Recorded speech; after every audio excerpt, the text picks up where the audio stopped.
Is there free will?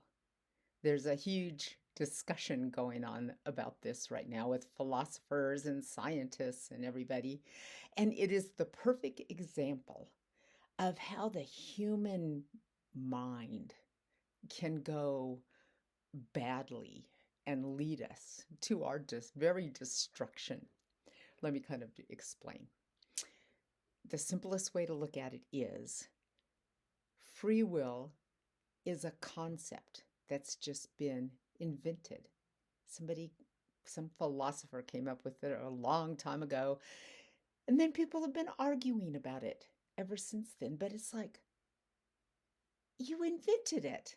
You invented it, and now you're arguing about whether it exists or not. Now, on the other hand, there are very complicated aspects to being a human being that is really worthwhile examining. But it needs to be examined in like an open field of curiosity. And putting too many of these terms on it uh, just make the conversation impossible, which is why this conversation has been going on for centuries.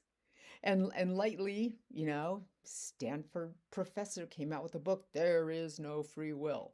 And so everybody's arguing about it. But it's a concept.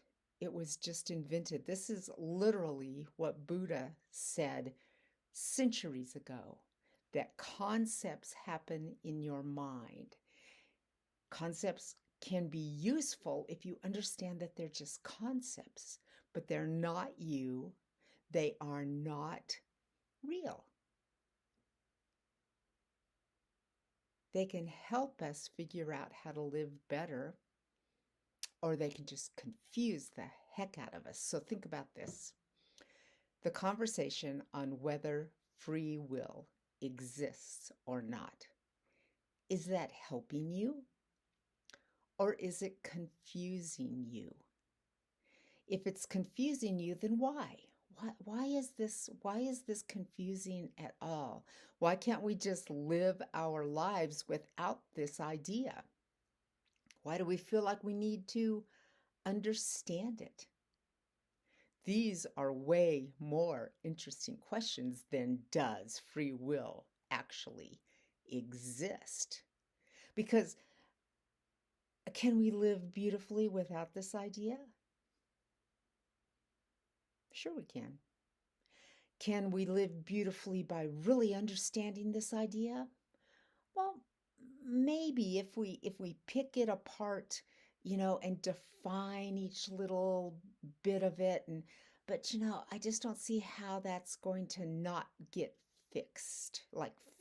stuck in our brains as a concept that we think we're understanding. So, bottom line is, this discussion lets us see that asking the right questions is way more important than getting the answers. Is there free will?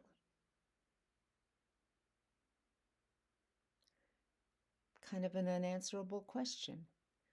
But how does the idea of free will enable us to live our lives better? And most importantly, does considering whether free will exists or not, does the act of doing that bring you closer to actual realization of yourself, which, as far as non-duality is concerned, is really the only goal? Then, after you actually self-realized, you could take up the conversation of, is there free will, in a totally different way. You probably won't bother taking it up at all, because it's like, what does it matter?